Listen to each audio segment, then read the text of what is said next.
10 Oregon cities where homes are sitting completely empty. Oregon's housing market didn't slow down, it shut off. One drive through the state tells the story: dark windows at night, empty driveways, and for sale signs that have been standing so long they're fading in the rain. This was once the hottest destination on the West Coast.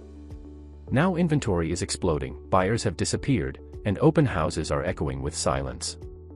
What you're about to see is not a seasonal dip, it's a structural breakdown spreading city by city. We're taking a road trip through the places where homes are sitting completely empty, equity is evaporating, and financial traps are forming. As we move toward number 1, the situation turns unsettling fast. Pay attention, understanding this could protect you from a serious mistake. Like the video, subscribe, and comment if your area looks like this, because we're driving straight into the eye of the storm. Number 10, Medford, Southern Oregon's foreclosure pressure cooker. The road trip begins in Southern Oregon, just north of the California border, where Interstate 5 funnels traffic into what should be a stable regional hub. Medford has long marketed itself as a retirement destination and a center of commerce for the Rogue Valley. On paper, it looks like a place that should be insulated from housing stress. On the ground, the reality is far darker. Medford is now facing one of the highest foreclosure risk levels in the entire state. Current filings show that 1 in every 2,992 homes is already in some stage of foreclosure. That number may sound small, but compared to national benchmarks, it signals early-stage distress spreading quietly through residential neighborhoods. You see it in the empty driveways and darkened windows, even in developments that looked pristine just a year ago. Inventory is the real warning sign here. Active listings have surged by nearly 40% year-over-year, flooding a market where buyer demand has evaporated. Sellers who bought at peak prices are discovering a brutal truth: there is no exit without a loss. To comfortably afford even a starter home in Medford, a household now needs to earn over $80,000 a year, while the city's median income sits far below that threshold. The affordability gap has become unbridgeable. As ownership demand collapses, the rental market is cracking too. Vacancy rates are creeping towards 7%, leaving landlords with empty units and shrinking cash flow. Homes listed for sale are sitting an average of 55 days, forcing sellers to cover months of mortgage payments while their equity bleeds away.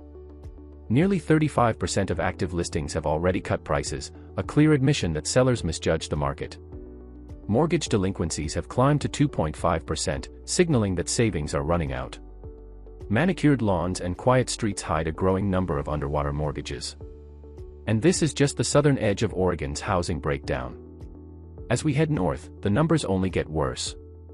Number 9, Eugene. When a college town can't save itself, continuing north, the road leads into Eugene, a city known for its university culture, innovation, and constant influx of students and faculty. College towns are supposed to be resilient. The assumption is simple: education creates stability. But here, that assumption is breaking down in real time. Eugene's rental market is flashing some of the loudest warning signals in the state. Vacancy rates in multifamily properties have surged past 6%, leaving entire buildings partially empty. Investors who bought homes expecting guaranteed student demand are now facing months of negative cash flow, as rents stagnate and units sit vacant. The idea that students would always fill the gap has proven dangerously wrong. The single-family housing market tells an equally troubling story. Active inventory has jumped by approximately 28% compared to last year, creating a supply glut that current buyers cannot absorb. Median days on market are pushing 60 days, a dramatic shift from the bidding war environment of just 2 years ago. Homes that once sparked aggressive competition now sit untouched. The economic math has turned hostile. Eugene's price-to-rent ratio has climbed above 25, making renting far cheaper than buying and stripping away any incentive for first-time buyers. Despite this, the median home price remains stubbornly high at around $480,000, completely disconnected from local wage growth. The result is paralysis. Mortgage applications in the area have dropped by 19%, confirming that buyers are stepping away entirely. Absorption rates are sliding toward buyer's market territory, yet demand continues to weaken. More than 12% of listings have now been sitting for over 90 days without a single offer, a clear sign of market exhaustion. Academic prestige and cultural vibrancy cannot override broken affordability and collapsing demand. In Eugene, the charm remains, but the housing market is grinding to a halt. Number 8. Salem, the capital city that can't move homes. Salem is supposed to be different.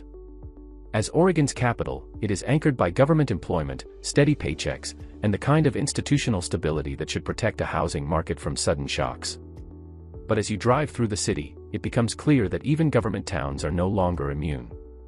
The problem here is not job loss, it's paralysis. High interest rates have frozen the move-up buyer market entirely.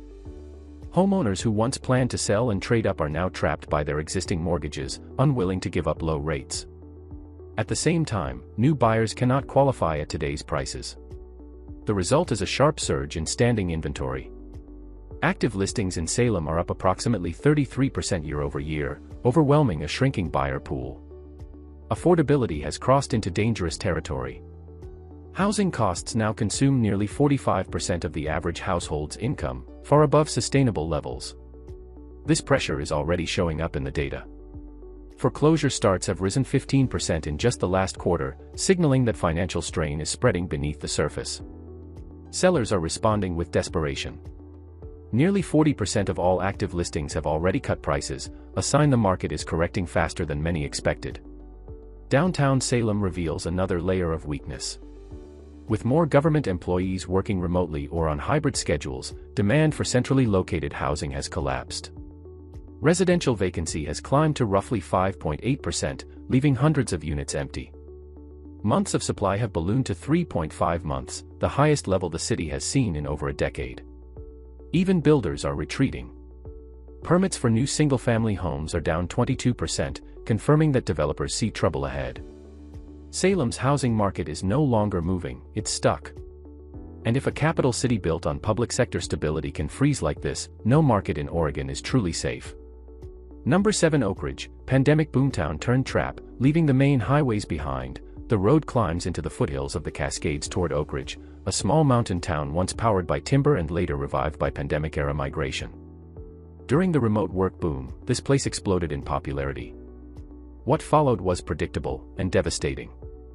Remote workers and vacation home buyers flooded in, driving home values up by nearly 60% in just 3 years.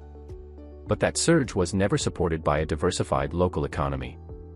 Now that remote work flexibility has faded and travel spending has tightened, the exit doors are jammed.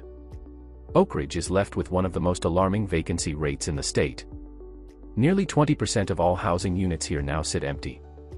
Home prices have already fallen about 8% from their peak, but that decline has not brought buyers back.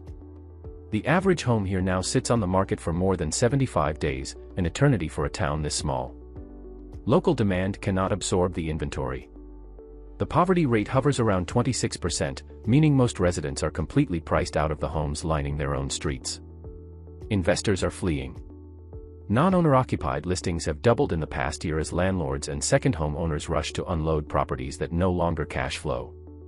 In some months, the absorption rate is effectively zero. Homes are listed, price cut, relist, and still nothing moves. You can see it as you drive through town. Sun-bleached, for sale, signs leaning at odd angles, lawns growing wild, houses waiting with no buyers in sight. The isolation that once made Oak Ridge appealing is now its biggest weakness. What was sold as an escape has turned into a financial trap. Number 6. Rhododendron, when second homes become dead weight. As the road climbs into the Cascade foothills, the environment changes quickly. The forests grow denser, the air colder, and the traffic thins until the quiet becomes unsettling.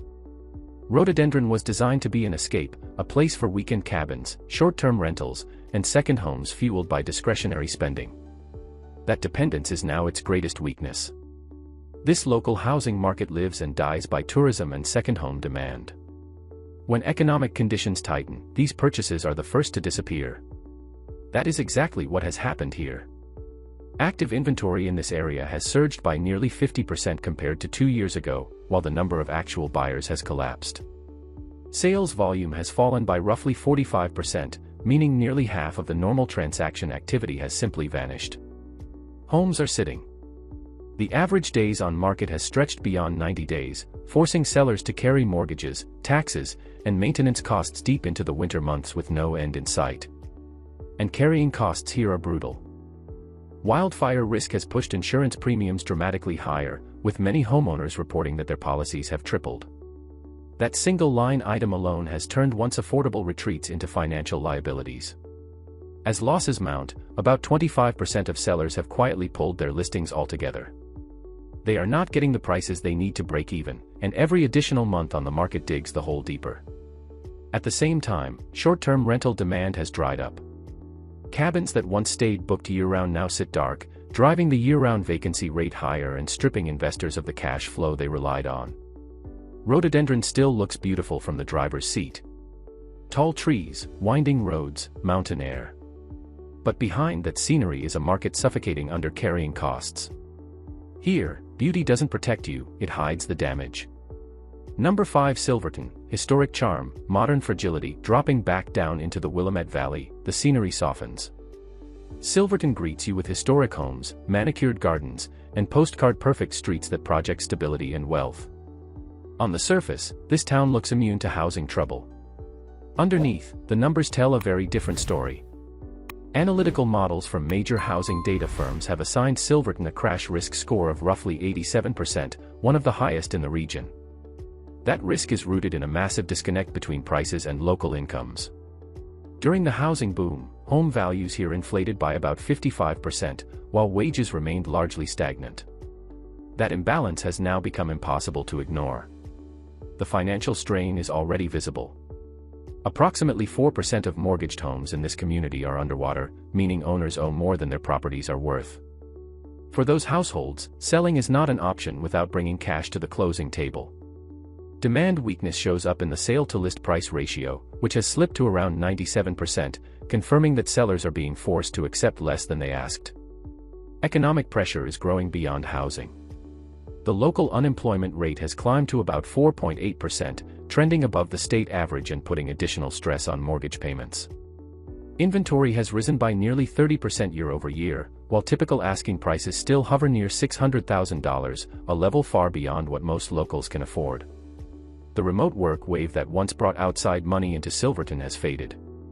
Without those buyers, the market has stalled. Homes linger, price cuts spread, and activity slows. The charm remains. The stability does not. Silverton is learning that postcard beauty cannot override broken affordability. Number 4 Springfield, the working-class affordability collapse. Springfield has always been marketed as the working-class backbone of the region.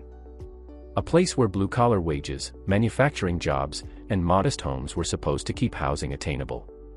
That model has now completely broken down. What you see today is not resilience, it's gridlock. Over the past 7 years, the median home price in Springfield has doubled, while local wages have barely moved. This imbalance has crushed affordability.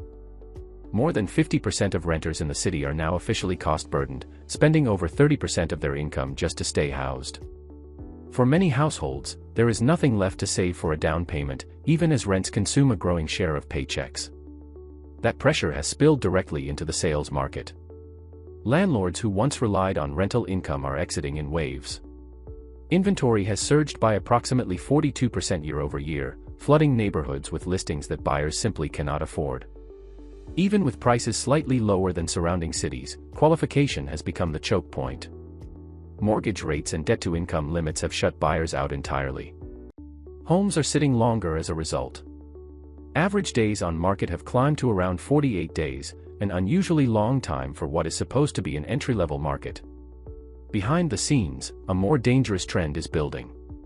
Mortgage delinquency rates are approaching 3%, creating a growing pool of shadow inventory, homes where owners have stopped paying but have not yet been foreclosed on. Prices have already begun to slide, with median values down roughly 5% in recent months, but the decline has not restarted demand. Sellers are cutting, buyers are frozen, and lenders are tightening. It is a market with no clear path forward. In Springfield, affordability didn't just crack, it collapsed, leaving working families priced out and homeowners stuck holding assets they can't sell. Number 3 Staten, small town freeze with no exit. Driving deeper into Oregon's agricultural heartland, Staten feels quiet in a way that goes beyond normal small town calm. This community depends heavily on farming and manufacturing, industries that require stability, steady employment, and affordable housing. Right now, it has none of those things. Housing analysts have assigned Staten a crash risk score approaching 89%, placing it among the most vulnerable markets in the state. The biggest problem is leverage.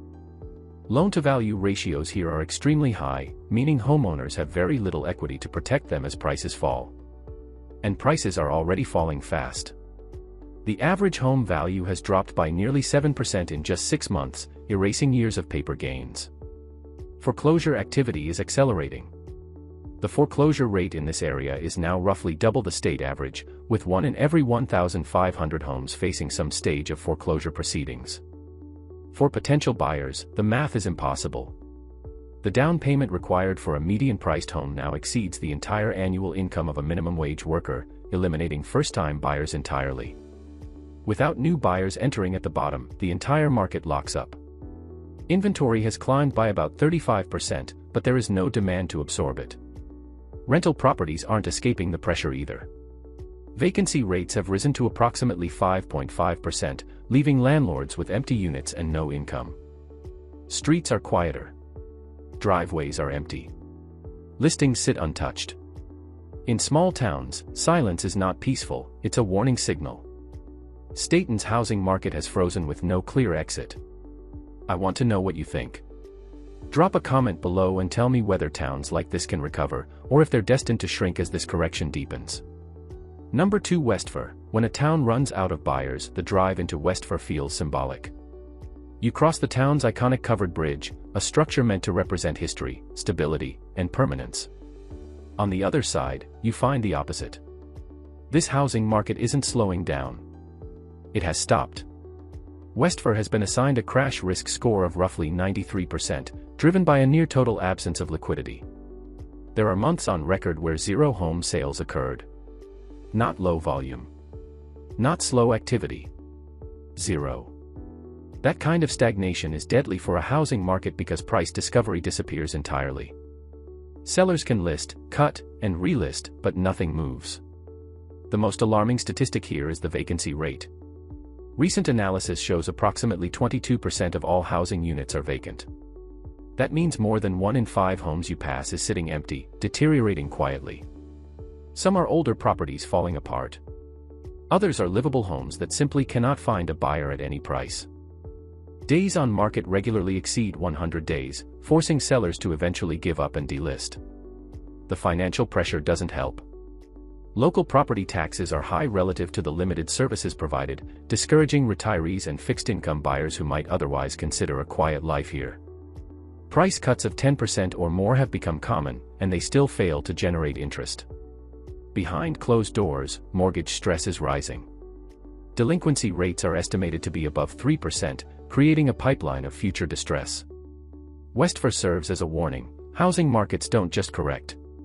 Sometimes, they run out of people.